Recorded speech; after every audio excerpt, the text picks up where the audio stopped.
Chapter 737, Opinion. After having the messenger dispatched to deliver the letter, Lumion sat at his desk, gazing at the dark curtains that seeped in the crimson moonlight, patiently awaiting Madame Magician's arrival. After an indeterminate period of time, a resplendent starlight emerged from the dark room, coalescing into the figure of Magician. She had changed into a brownish-yellow cotton dress with white trimmings. "Good evening, Madame Magician," Lumion said with a glance around. "I have something important to discuss."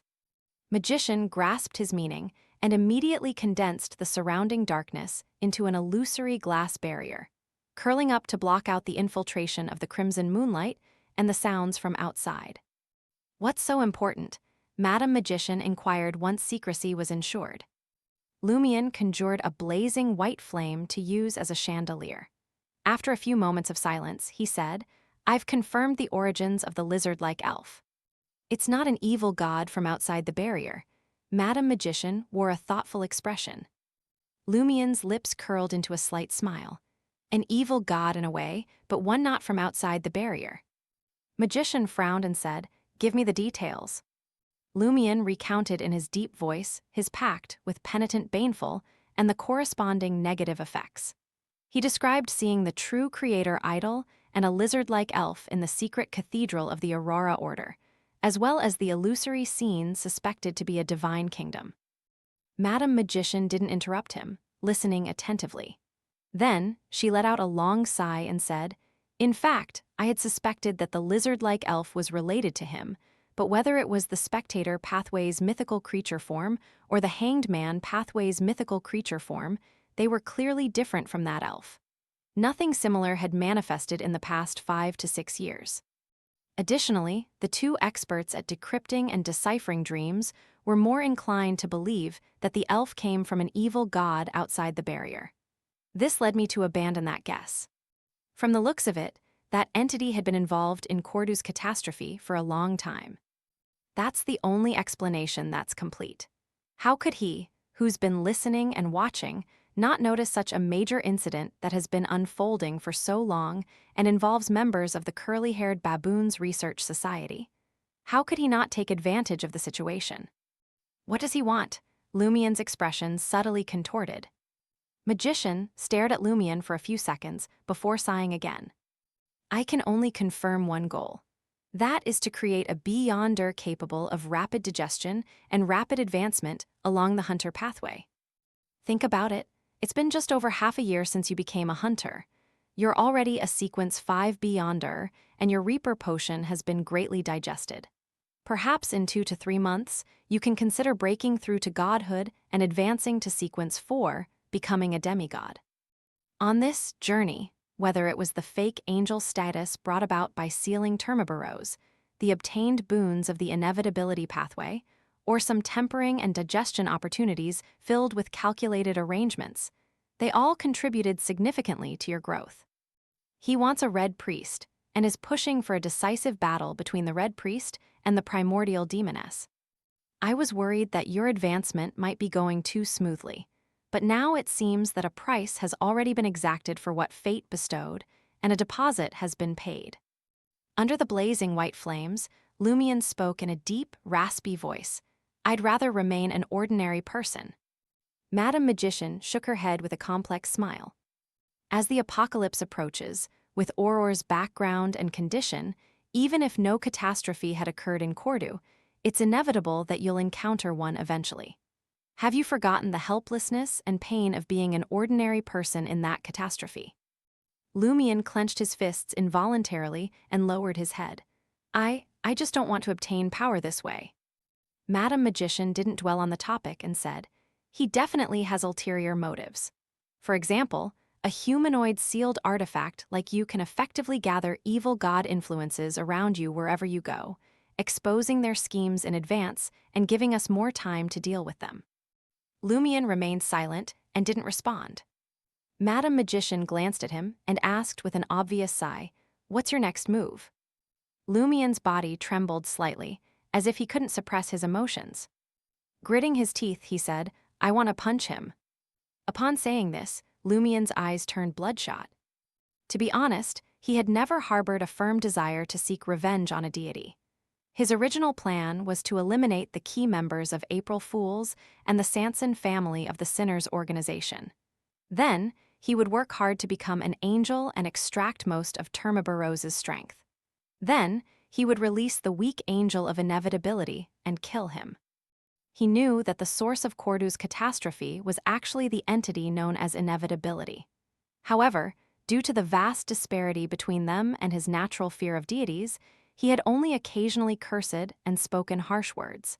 He hadn't truly put the other party on his revenge list. And now, he wanted those damned deities to fall from heaven, like meteors streaking through the night sky. Madame Magician looked at Lumion with a serious expression and asked, "Do you know what you mean by that?" "I know," Lumion nodded slowly. "I've been waiting all day before requesting to meet you because I've been questioning myself seriously." He had questioned himself again and again, sometimes in anger, sometimes in sorrow. When he calmed down a little, he questioned himself again. Madame Magician regarded him with a familiar pity in her eyes. This time, Lumion knew clearly what she was pitying. A human yearning to punch a deity. Lumion gazed back at the Major Arcana card holder, his gaze unwavering. After a while, Magician nodded slightly and said, "You're telling me the target because you want me to provide effective advice on your idea and make it a little more feasible. Yes, my suggestion is that before Mr. Fool awakens to some extent, endure your impulses and work hard to improve yourself. Only by becoming a demigod can you have a chance to sit at that table of cards, of course. That depends on whether you appear there in the form of cards or chips. Don't be disheartened. It's the same for you, me, and the other demigods. Our will and choices can also play an important role at critical moments. We can also exploit the card players." Lumion asked in a deep voice, "Well, Mr. Fool, will he help me?" Madame Magician nodded solemnly, "Yes." Unknowingly, her eyes grew brighter. "Mr. Fool will protect us. All of us are willing to make sacrifices for this world, but we can't be sacrificed." Lumion suddenly let out a sigh of relief, as if he had lost all strength. He couldn't stand steadily, and his body swayed slightly. He had been suppressing his emotions with all his might until now. Madame Magician looked at him and pondered for a moment before saying, "I must remind you that that entity should already be aware of your thoughts. This is because you displayed an abnormality in front of his idol. I'm not criticizing you, I'm just stating a fact. In that situation, even clowns and spectators would find it difficult to control their emotions and expressions, let alone an ascetic like you." "I know," Lumion replied with difficulty. Before Madame Magician exposed him, he had harbored a glimmer of hope.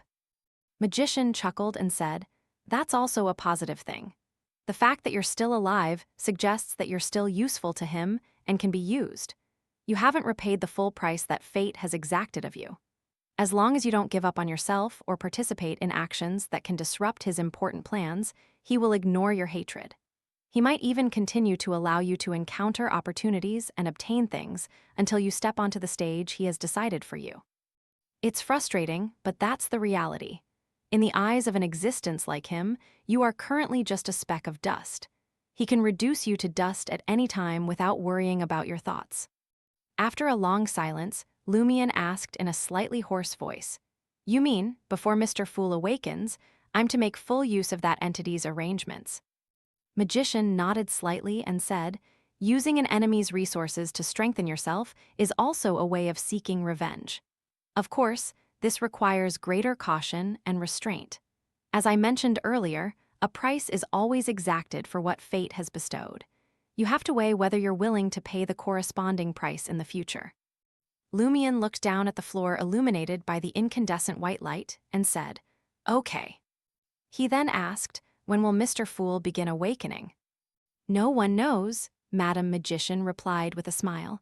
"But there's no need to be disheartened by this answer. I foresee that we tarot card holders will play an important role in this matter. Let's work hard together." "How do we?" Lumion pressed. Madame Magician pondered for a moment and said, "First, focus on yourself. Then, wait patiently for the right opportunity." The right opportunity? Lumion couldn't fathom how they, the minor arcana card holders, were involved in awakening Mr. Fool. All he could do was cautiously ask, Madam, did you deliberately place penitent on the messenger list? Without Baneful's negative influence, he wouldn't have had a chance to see the lizard-like elf in the true creator's hidden cathedral. Yes and no, Madam Magician replied. I know he has a certain connection to that entity. I believe our collaboration with the Aurora Order is fragile. You were sent as an undercover agent, not a true member.